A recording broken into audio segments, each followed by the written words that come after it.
नमस्कार दोस्तों, स्वागत है आप सभी का सॉफ्ट स्टडी यूट्यूब चैनल में। मैं हूं सौरभ और एक बार फिर से आपके साथ हूं एक और नई वीडियो को लेकर। तो दोस्तों, जैसा कि आप जानते हैं, एमपी टेट वर्ग 3 की काउंसलिंग की प्रक्रिया जल्द ही आरंभ होने वाली है। इसके संबंध में डीपीआई ने यहां पर प्रमुख जो निर्देश जारी कर दिए हैं। तो ये आप देख सकते हैं, ये निर्देशिका है जो जारी की जा चुकी है और हो सकता है ये आप लोगों ने देख भी ली होगी। लेकिन इस वीडियो में हम यहाँ पर जो आगे की प्रक्रिया रहने वाली है, प्रक्रिया क्या रहेगी और साथ ही साथ डॉक्यूमेंट्स कौन कौन से अपलोड करने होंगे आपको, इस पर बात करेंगे। तो यहाँ पर दोस्तों जो क्वालिफिकेशन तो आप सब जानते ही होंगे।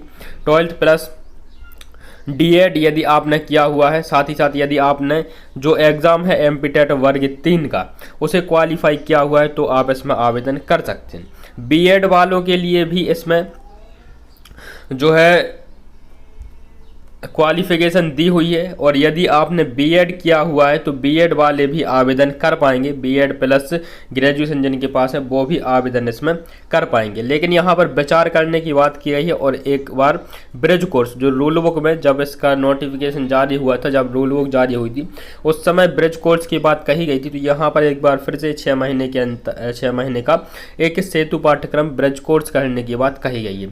तो बीएड वालों का भी यहाँ पर क्लियर है कि बीएड वालों को भी नियुक्ति मिलेगी वर्ग 3 में, ठीक है। इसके अलावा डीएलएड यदि किया हुआ है तो भी आवेदन कर सकते हैं, बीएलएड किया हुआ है तो भी आवेदन कर सकते हैं, ठीक है।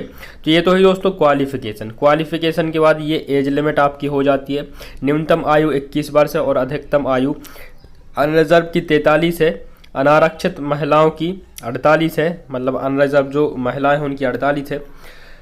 SC ST OBC के कैंडिडेट्स की 48 रहेगी, दिव्यांगों की भी 48 यहाँ पर एज लिमिट रहने वाली है, ठीक है।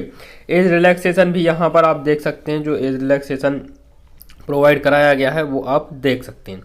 जो एज कैलकुलेट की जाएगी 1 जनवरी 2022 से एज कैलकुलेट की जाएगी, ठीक है।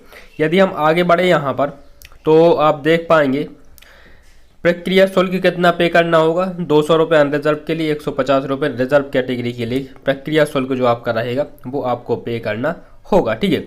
यदि आपके कोई डाउट है तो ये नंबर दिया हुआ है एमपी ऑनलाइन का, इस पर आप कॉल करके क्या कर सकते हैं, जानकारी प्राप्त कर सकते हैं।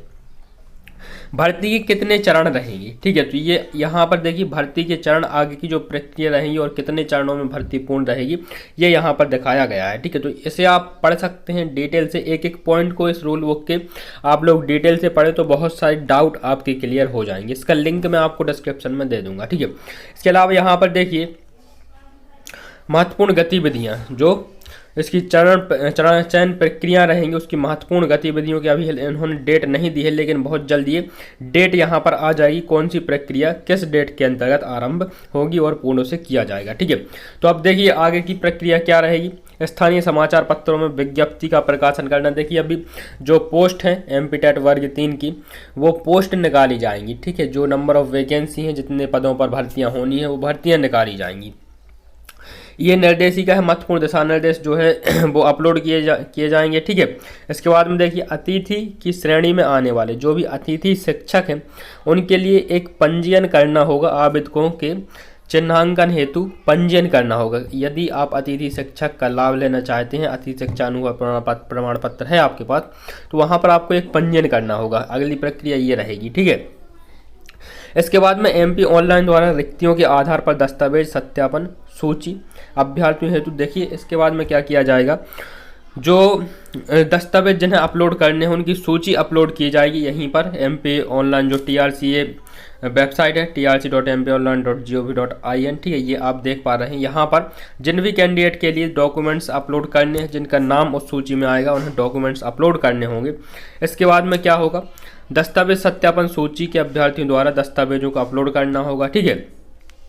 फिर जिला स्तर पर अभिलेखों का सत्यापन कराना होगा, ठीक है, उन्हें वेरीफाई कराना होगा। सत्यापन उपरांत अंतिम चयन सूची का प्रकाशन किया जाएगा। अभ्यर्थियों द्वारा शालाओं का विकल्प चयन करना होगा, चॉइस फिलिंग करनी होगी, उसके बाद में नियुक्ति आदेश जारी किया जाएगा। तो ये पूरी चरण रहेंगे आपके नियुक्ति के, ठीक है, जिन्हें आप समझ सकते हैं।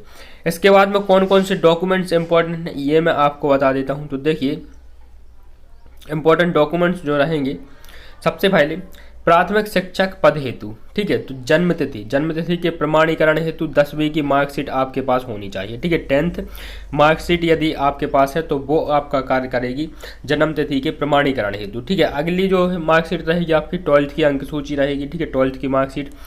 स्नातक की अंक सूची, यदि आपने क्या किया हुआ B.Ed, ठीक है, B.Ed यदि आपने किया हुआ है तो आपके पास स्नातक की अंक सूची होनी चाहिए, ठीक है। इसके अलावा आरक्षण का लाभ प्राप्त करने के लिए जो कास्ट सर्टिफिकेट बनता है SC ST OBC आर्थिक रूप से कमजोर मतलब EWS से संबंधित आदि से संबंधित जाति प्रमाण पत्र आपके पास होना चाहिए, ठीक है। यदि अनरिजर्व कैटेगरी में है तो इस जाति प्रमाण पत्र की आवश्यकता नहीं है, लेकिन रिजर्व कैटेगरी में यदि आप आते हैं तो जाति प्रमाण पत्र होना चाहिए, वो भी नवीन डिजिटल प्रमाण पत्र होना चाहिए, ठीक है। लोक सेवा केंद्र से बनता है, ठीक है। अगला है मध्य प्रदेश का स्थानीय निवासी प्रमाण पत्र कौन सा है? मध्य प्रदेश का स्थानीय निवासी प्रमाण पत्र मध्य प्रदेश का स्थानीय निवासी प्रमाण पत्र आपके पास होना चाहिए, ठीक है। अगला है अतिथि, और कुछ लोगों का डाउट होता है क्या स्थानीय निवासी प्रमाण पत्र एक्सपायर होता है 3 साल में जैसा कि आय प्रमाण पत्र होता है? तो ये जो आपका स्थानीय निवासी प्रमाण पत्र होता है, डोमिसाइल सर्टिफिकेट होता है, ये एक्सपायर नहीं होता है, ठीक है। अगला है अतिथि शिक्षक अनुभव से संबंधित सक्षम अधिकारी द्वारा जारी प्रमाण पत्र, यदि आप अतिथि शिक्षक का लाभ लेना चाहते हैं तो उसका प्रमाण पत्र आपके पास होना चाहिए, ठीक है। इसके अलावा यदि आप दिव्यांग भूतपूर्व सैनिक की स्थिति में है तो उसका भी आपके पास डिजिटल प्रमाण पत्र होना चाहिए, ठीक है। B.Ed की अंक सूची सभी सेमेस्टर की, D.LED की अंक सूची समस्त सेमेस्टर की, और D.Ed यदि आपका है तो उनकी समस्त सेमेस्टर की आपके पास अंक सूचियाँ होनी चाहिए।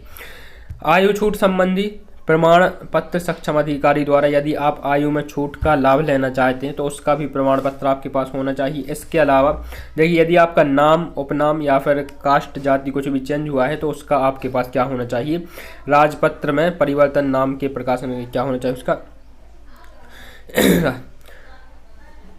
प्रति एक आपका सर्ट वहाँ पर आपको क्या लगाना होगा, शपथ पत्र यहाँ पर लगाना होगा, ठीक है, यदि आपका नाम या फिर कास्ट परिवर्तन हुआ है तो ये इंपॉर्टेंट डॉक्यूमेंट्स हैं जो आपके लगेंगे, ठीक है। तो ये आपको जो भी, जैसे आप आरक्षण का लाभ नहीं लेते तो ये आपका कास्ट सर्टिफिकेट नहीं लगेगा, ठीक है। जैसे आप अतिथि शिक्षक नहीं है तो अतिथि शिक्षक का प्रमाण पत्र लगाना आवश्यक नहीं है। दिव्यांग भूतपूर्व सैनिक नहीं है तो ये प्रमाण पत्र आपको नहीं लगाने होंगे, ठीक है। तो ये केवल उन्हीं को लगाने हैं जो इनका लाभ लेना चाहते हैं, जो लाभ नहीं लेना चाहते उनको सिर्फ यही कुछ मुख्य डॉक्यूमेंट्स लगाने होंगे, जैसे 10th की 12th की मार्कशीट, स्नातक की उपाधि की मार्कशीट, ठीक है, निवासी प्रमाण पत्र हो गया आपका, डिग्री हो गई, और आपकी यहाँ पर इतने डॉक्यूमेंट्स आपको रखने होंगे, ठीक है। तो ये थी दोस्तों इंपॉर्टेंट वीडियो, और वीडियो कैसी लगी कमेंट बॉक्स में आप ज़रूर बताएं। साथ ही साथ इस वीडियो को लाइक करें, शेयर करें, चैनल पर नए हैं तो सब्सक्राइब करके नोटिफिकेशन बेल को प्रेस करना ना भूलें, ताकि यहाँ पर अपलोड की गई नेक्स्ट वीडियो की नोटिफिकेशन आपको सबसे पहले मिल जाए। मैं मिलूंगा आपसे दोस्तों नेक्स्ट वीडियो में, तब तक के लिए नमस्कार, जय हिंद, वंदे मातरम, धन्यवाद।